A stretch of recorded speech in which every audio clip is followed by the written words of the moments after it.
문희정의 외신 브리핑. 밤사이 들어온 국제뉴스들 정리해드립니다. 문희정 국제정치평론가 전화로 연결합니다. 평론가님 안녕하세요. 네, 안녕하세요. 예, 먼저 이 일본이 올해도 방위백서에서 또다시 독도 영유권을 주장하는 억지를 부려서 논란이 되고 있죠. 네, 그렇습니다. 일본 정부가 어제 아베 신조 총리 주재로 열린 가기에서 2020년 방위백서를 채택했습니다. 네, 여기에서 일본이 고유 영토라고 주장하는 국방 영토와 독도의 영토 문제가 여전히 미해결 상태로 존재한다는 내용이 포함이 돼서 16년째 독도 영유권을 명기한 건데요. 네. 매년 방위백서를 발간하기 전 앞서 내놓는 외교 통서에서도 독도에 대해서 국제법상으로 명백하게 일본 고유 영토라고 주장해서 이미 논란이 불거진 바가 있습니다. 이에 대해서 우리 국방부와 외교부가 나서서 공식적으로 강력 항의하고 외교부는 주한 일본 대사관 총괄 공사를 조치했습니다. 그리고 우리 외교부는 대변인 명의의 논평을 통해서 일본 정부는 독도에 대한 부당하고 터무니없는 주장을 반복하는 것이 한일 관계에 전혀 도움이 되지 않는다는 점을 자각해야 할 것이라고 강조했습니다.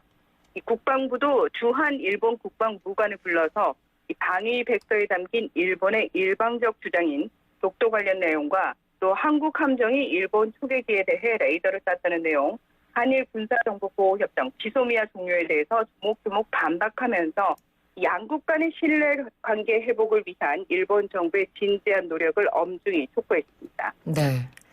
정말 이렇게 매년 반복되는 일본 정부의 도발을 보면 과연 우리나라와 관계 회복의 의지가 있는 건지 참 의심스러운 행위를 계속 보여주는 것 같고요. 자, 이번에는 미국으로 가보겠습니다. 앞서 오프닝에서도 제가 잠깐 전해드렸는데 우리나라 유학생이 미국 입국을 공항에서 금지당하는 일이 있었죠? 네, 그렇습니다. 지난 6일에 미국 당국이 온라인 수업만 듣는 외국인 유학생들의 비자를 취소한다고 발표를 했죠. 그리고 나서 실제로 지난 8일에 일리노이주 시카고 소재 드폴 대학교의 한국 유학생이 샌프란시스코 공항을 통해 미국에 입국하려다가 거부당한 겁니다. 네. 이 사실은 하버드대와 매사추세츠 공대가 미 국토안보부 산하 이민 단속국을 상대로 제기한 외국인 유학생 비자 취소 가처분 소송을 지지하기 위해서 노스웨스턴대와 시카고대, 일리노이주 등 59개 대학이 공개 법정에 낸 의견서를 통해서 드러난 것입니다. 이 의견서에 따르면 이 입국을 거부당한 한국 유학생의 경우 이 드폴대의 수업 과정에 아직 등록하지 않았다는 이유로 입국을 거부당했고 이 당시 입국 심사 관리들은 수업 미등록 학생은 새로운 비자 규정을 충족하지 못한다고 말한 것으로 알려졌는데요. 네. 사실 이 학생은 아직 수강 신청 전이라서 자신이 들을 수업이 모두 온라인으로 진행되지 않는다고 증명할 수 없었던 것으로 밝혀졌습니다. 이 한편 17개 주 정부와 워싱턴 DC도 보스턴 연방법원에 유학생 비자 제한 조치를 즉각 정지시키라는 소장을 제출했고 페이스북, 구글, 마이크로소프트 등 수십 개의 주요 IT 기업들도 소송에 동참했습니다. 네. 그리고 현지 시각으로 14일 이 매사추세츠주 연방지방법원에서 이 재판이 열렸는데요. 미국 정부가 결국은 이 정책을 취소하기로 합의를 했다라는 결과가 나왔습니다. 네. 그러니까 일주일 만에 트럼프 행정부가 두 손을 든 거죠. 그렇죠. 참고로 미국 국제학생 통계에 따르면 2018년부터 2019년 미국에 체류 중인 유학생은 100만 명이 넘고요. 한국 유학생의 경우 52,250명으로 이 전체 유학생 가운데 4.8%를 차지하고 있습니다. 네, 어찌됐건 일주일 만에 전격 취소가 됐기 때문에 일단 우리 한국 유학생들은 한숨을 돌릴 수 있을 것 같고요. 자, 다음은 대만 폭염 관련 소식입니다. 요즘 대만이 39도에 육박했다고요? 네, 이 북부 타이페이 기상 관측소가 지난 13일 타이페이 지역의 기온이 섭씨 38.9도까지 올라서 7월 기온으로 역대 최고치를 기록했다고 밝혔습니다. 중서부의 자이 기상 관측소도 1968년 관측을 시작한 이래 사상 최고인 37.2도를 기록했다고 발표했는데요. 최근 이처럼 기록적인 7월의 폭염이 이어지자 고구마처럼 생긴 대만의 모양을 빗대서 군고구마라는 표현까지 등장했습니다. 네. 이 대만 전력공사에 따르면 13일 오후 2시 4분 전력 사용량이 3,752만 8,000kW를 기록해서 역대 최고치를 경신했는데요. 이 전력 부족 우려에 대해서 대만 전력공사 측은 전력 예비율이 10.59%를 유지하고 있어서 문제가 없다고 밝혔습니다. 이와 관련해 이 대만 정부의 탈원전 정책이 전력 부족을 야기하는 것은 아닌지에 대한 우려도 있지만 이 현재 석탄 45.4%, 액화 천연가스 32.4%, 원전 12.0%, 신재생에너지 4.8%인 대만의 전력 생산 구조에서 보듯 탈원전 정책은 별다른 관련이 없음이 드러났습니다.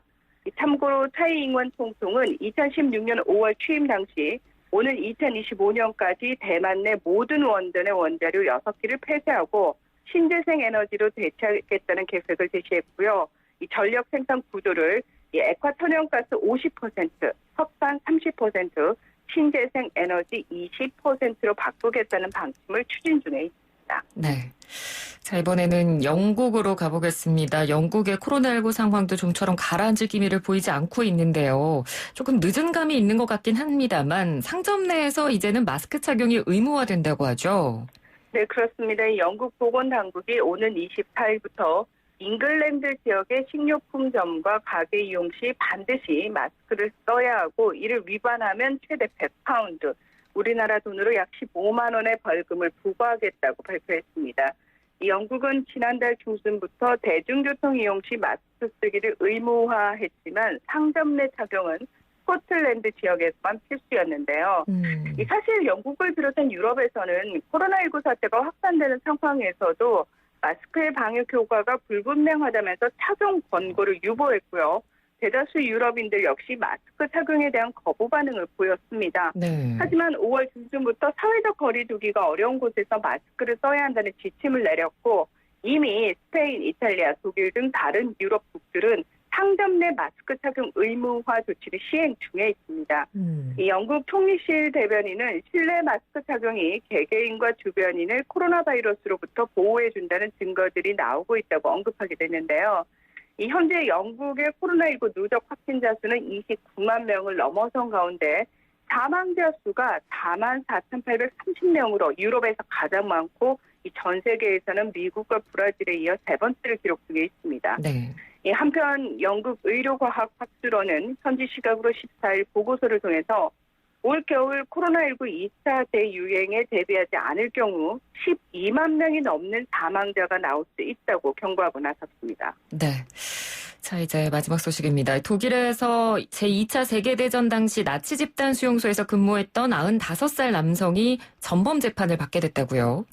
네, 현지 시각으로 13일 독일 서부 부퍼탈 지방법원이 슈투트호프 수용소에서 경비원으로 일했던 95살 남성을 살인 수백 건을 공모한 혐의로 재판할 예정이라는 보도가 나왔습니다. 네. 2019년 폴란드 그단스크 인근에 설치된 슈투트호프 수용소에서는 1945년까지 6만여 명이 희생된 것으로 알려졌는데요.